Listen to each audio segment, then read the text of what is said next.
Can you talk about tattoos? Is it really against the Bible? It's always confused me. Well, let's unconfuse you. So the idea that tattoos are sinful comes from tradition, not from scripture. And I'll explain that in a second.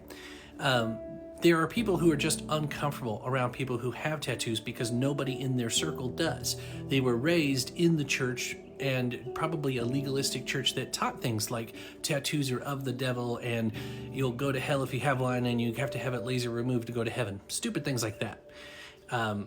They cannot find a verse in the New Testament because the New Testament is all about spiritual salvation, not physical assimilation.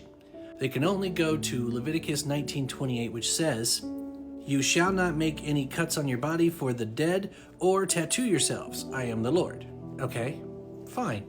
But if we're going to obey that verse, you have to also obey the one above it. "You shall not round off the hair of your temples or mar the edges of your beard." Why don't they hound people for rounding off the hair on their temples? How dare you trim your face? You're going to hell until it grows back out. Silly things like that. The passage in Leviticus is specifically for the people of Israel, and even more specifically for the Levites who minister in the temple. He's trying to get them away from the old practices that they were familiar with in Egypt that dealt with false gods, which is also why it talks about cutting on the body for the dead.